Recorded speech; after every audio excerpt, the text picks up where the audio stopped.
from Genesis chapter 28, verses 10 through 19a.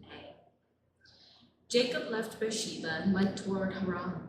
He came to a certain place and stayed there for the night because the sun had set. Taking one of the stones of the place, he put it under his head and lay down in that place. And he dreamed that there was a ladder set up on the earth, the top of it reaching to heaven, and the angels of God were ascending and descending on it. And the Lord stood beside him and said, I am the Lord, the God of Abraham, your father, and the God of Isaac. The land on which you lie, I will give to you and to your offspring. And your offspring shall be like the dust of the earth, and you shall spread abroad to the west and to the east and to the north and to the south, and all the families of the earth shall be blessed in you and in your offspring. Know that I am with you and will keep you wherever you go, and will bring you back to this land, for I will not leave you until I have done what I have promised you. Then Jacob woke from his sleep and said, Surely the Lord is in this place, and I did not know it. And he was afraid and said, How awesome is this place! This is none other than the house of God, and this is the gate of heaven. So Jacob rose early in the morning, and he took the stone that he had put under his head and set it up for a pillar and poured oil on the top of it. He called that place Bethel. But the name of the city was Luz at the first. The word of the Lord. Thanks be to God. Our Old Testament reading this morning holds a special place in my heart. And the reason is because it is actually the first text that I preached on when I came here to Bethel. The first sermon I ever gave at this church was on this text. One of the things that God says to Jacob in this passage is, I will bring you back to this land. And I resonate with that. Because 3 years ago, I stood at this pulpit and gave a sermon about this very text. And now God has brought me back to this very same pulpit to preach on this very same text. A lot has changed at Bethel since I first walked through those doors all those years ago. Oh, that's not my car.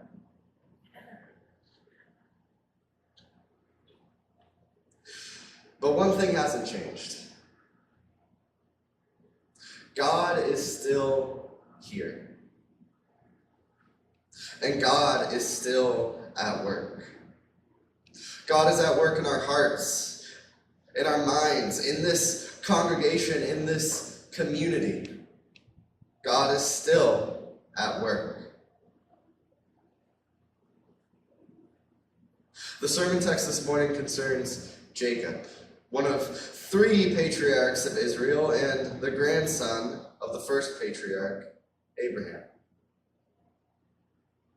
Now, I've always found Jacob to be a very fascinating character. He's not always right. He doesn't always display the best judgment. He doesn't always make the best decisions. In short, he is human. And yet God appears to him and elevates him to one of the founders of the nation of Israel.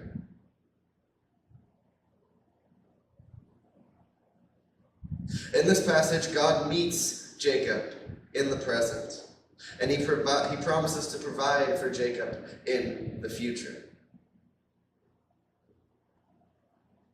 And so what we can learn about God in this passage is that he meets us in the present and provides for us in the future.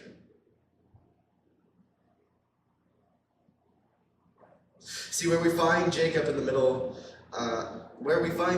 beginning of the story is in the middle of a very long journey between Beersheba and Padan Aram. He comes to this place called Luz,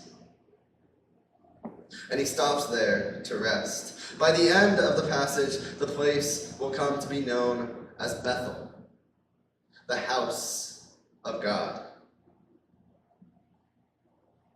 Jacob lays down on the ground, he puts some stones around his head, and he goes to sleep. And when he does so, he has a dream in which he sees something like a stairway, although it has been called other things. Some people have called it a ladder. Some people have called it a ramp. Pastor David Young from North Street has actually called it a ziggurat, which is really interesting. That's a Sumerian temple. It's like those temples that you might see in Mexico with the tops, and they go down. They're like pyramids almost, but they're steps up. But for simplicity's sake, I'm just going to call it a stairway, because I like Led Zeppelin.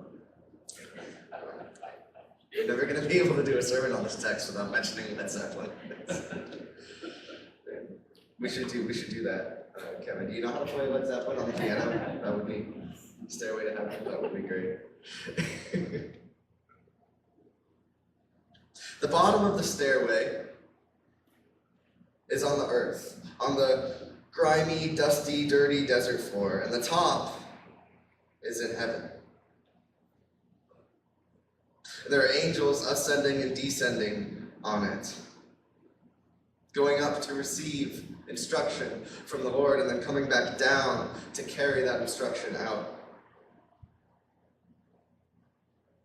And there at the top of the stairway is God, the Lord Almighty.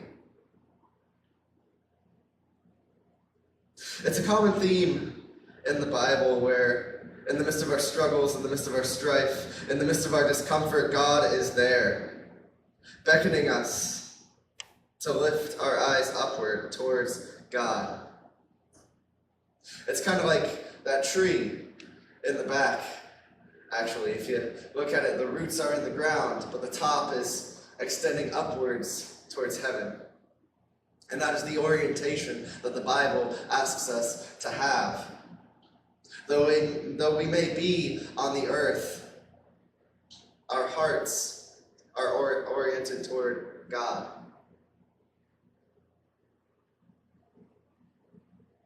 While Jacob is looking at the stairway, the Lord speaks to him and says that he will give Jacob and his descendants the very land on which Jacob is lying, that his descendants will be like the dust of the earth, and all the people will be blessed through Jacob and his offspring. In essence, God makes the exact same covenant with Jacob that God made with Abraham. And so this wayward grandson of Abraham, who doesn't even have a bed to sleep on or a pillow to rest his head on, becomes the person through whom God will bless the nations. And the Lord says something else to Jacob too that is important. God says, I am with you and will watch over you wherever you go, and I will bring you back to this land. I will not leave you until I have done what I have promised you. God is with Jacob here and now, and God will be with Jacob wherever he goes. God promises Jacob his presence in the present and his provision in the future. And so Jacob's past, his present, and his future all come together in this one location, in Bethel.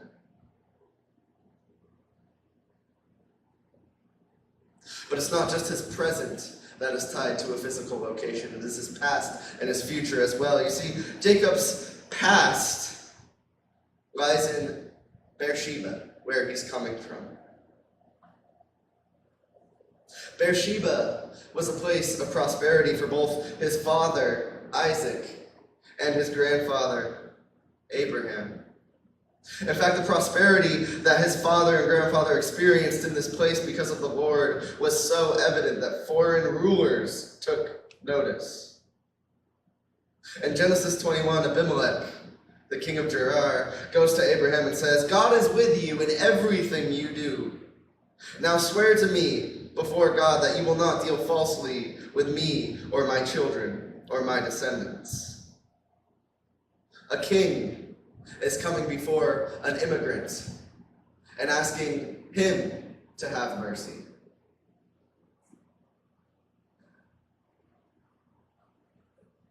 The same thing happens in Genesis 26. Another king, again named Abimelech, goes to Isaac and says, "We saw clearly that the Lord was with you, so we said there ought to be a sworn agreement between us." And Isaac also found water in Beersheba shortly after that. He finds a well, which is a big deal because there's not a lot of water in the desert, and water is important to live.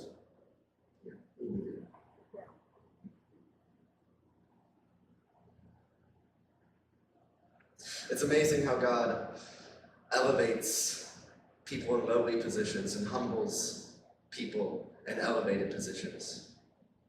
With kings coming to Abraham and Isaac.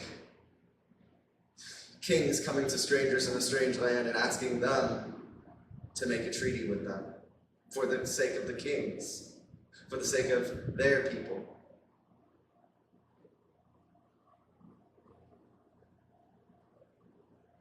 Beersheba is a place of peace. It is a place of prosperity. It is a place where good things happen.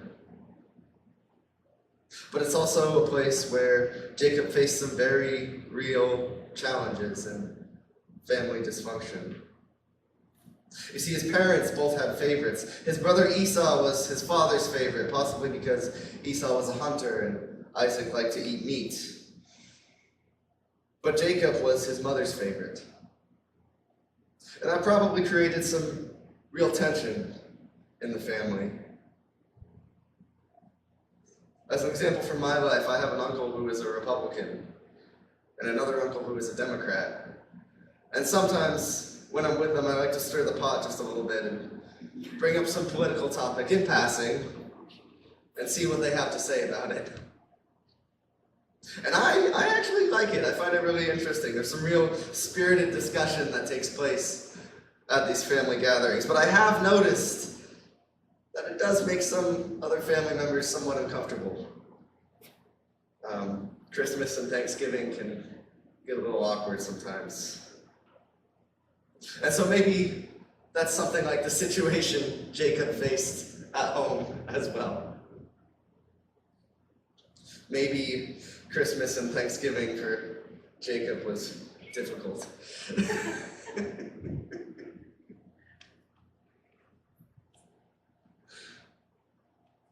Now Jacob's future, on the other hand, lies in Padan Aram. In Genesis 28, Jacob's father Isaac calls to him and says, "Do not marry a Canaanite woman. Go at once to Padan Aram, to the house of your mother's father Bethuel. Take a wife for yourself there, from among the daughters of Laban, your mother's brother." And so Jacob goes to Padan Aram to find a wife, a cousin wife, because it was so much better than a Canaanite wife. Different times, you know. But that's not actually the only reason that Jacob is leaving Beersheba.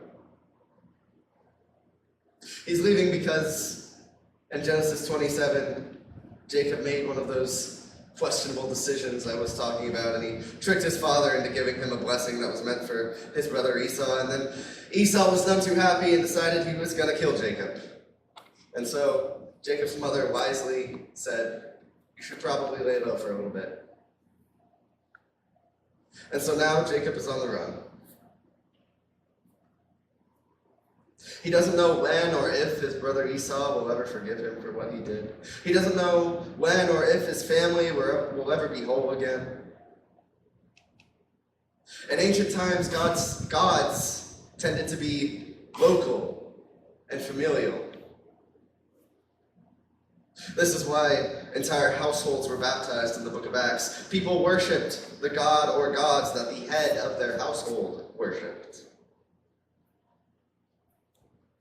They worshipped the god or gods of their families. And Jacob has left his family. Does that mean that Jacob has left his God as well? What does that mean for the promise that God made to Abraham to be carried on through his descendants? Is God still with Jacob? Is God's promise still valid? Here Jacob is, between Beersheba and Padan Aram, between a past he cannot return to and a future that remains startlingly uncertain. And as Jacob lies down to sleep that night, perhaps his mind drifts to past mistakes, to the home he can never return to a family that is fractured and broken. Perhaps he wishes he could go back to the past, back before the drama with Esau, when things felt simpler, easier, more prosperous, at least than they do now. Perhaps he worries about what the future will look like. Perhaps he worries that Laban won't want him to marry any of his daughters. Perhaps he wonders what will happen now that all that has taken place has taken place.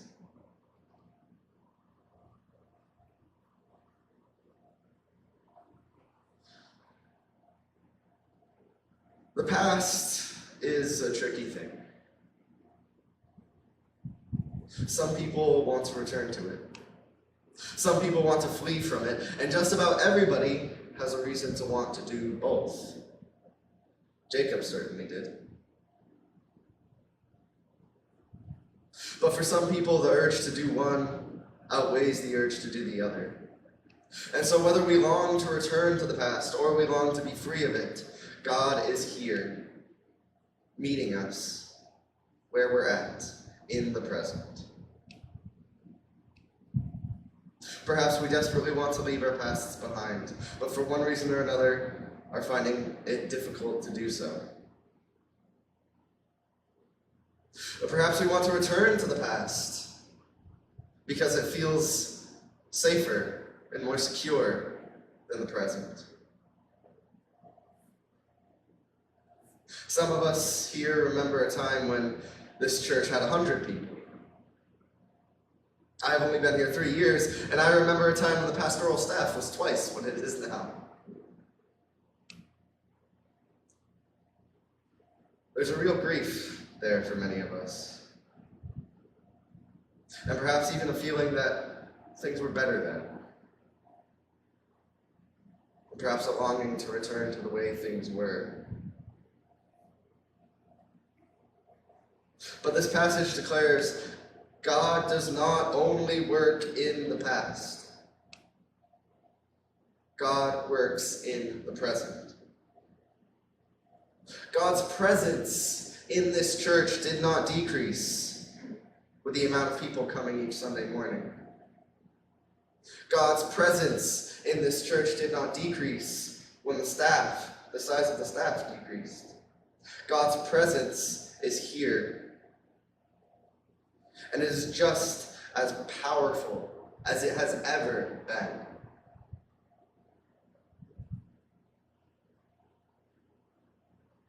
And yet, God's promises are not only about the present, they're about the future as well. See, what God promises Jacob in this passage is not just land. It's not just offspring. What God promises Jacob is a future. It is prosperity. It is hope when Jacob needs it the most. God promises that Jacob will be successful in his endeavors, that the end of Jacob's story will be one of victory. And God promises the same to each of us.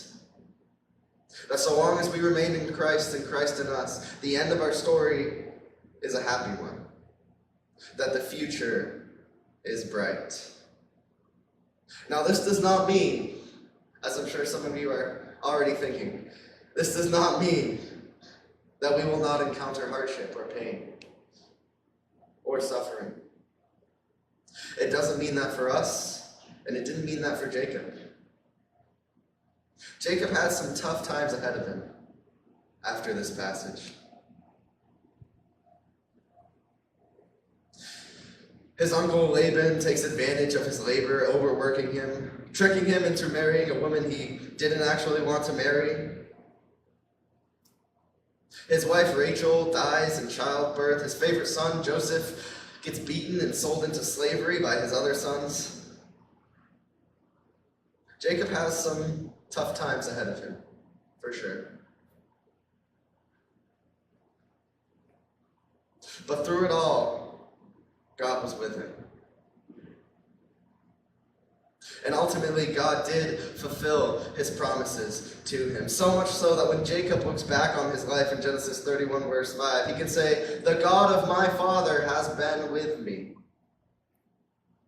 The God of my father has been with me, just as he said he would.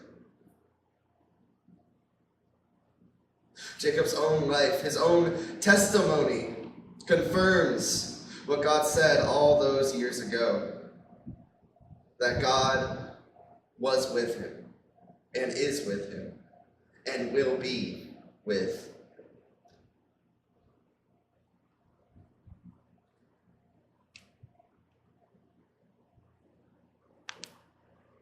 When Jacob awakes from this dream he had, he thinks to himself, "Surely the Lord was in this place, and I was not aware of it." It's interesting that this is the case, because you might think that surely this is impossible. If God is here, it would be obvious. But in fact, the scriptures themselves testify that that is not always the case. More often than not, God is found exactly where we wouldn't expect God to be. He's found in a little shepherd boy from Bethlehem, in a still small voice spoken to a depressed prophet, in a baby in a manger born to a virgin from Nazareth. God is found in unexpected places, and sometimes the only thing that keeps us from seeing God is that we are not looking for God. We are not lifting our eyes upward, up above that ladder to see that stairway, to see that God is there, looking upon us, promising his presence, promising his provision. When Jacob realizes that he's been sleeping in a place where God is, he becomes afraid and says, "How awesome is this place? This is none other than the house of God, Bethel, the gate of heaven."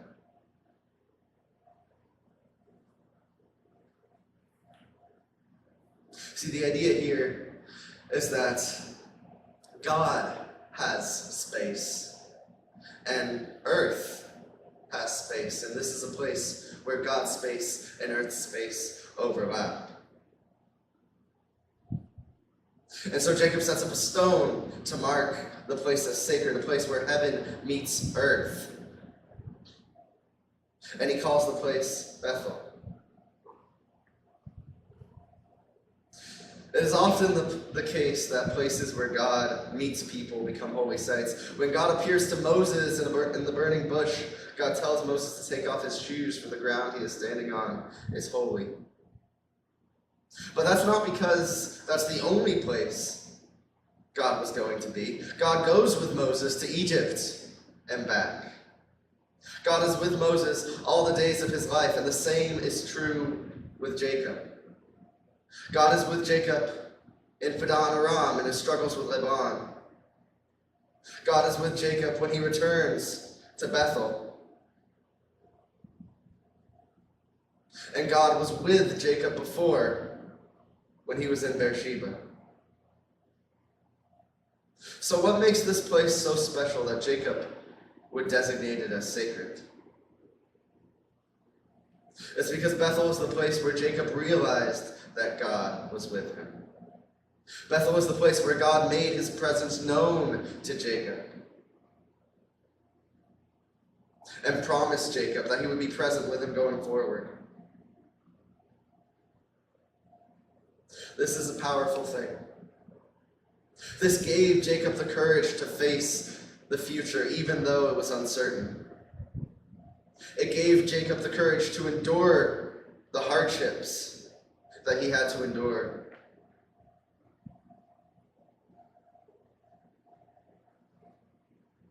God's presence is here in Bethel this morning. God's presence is with us.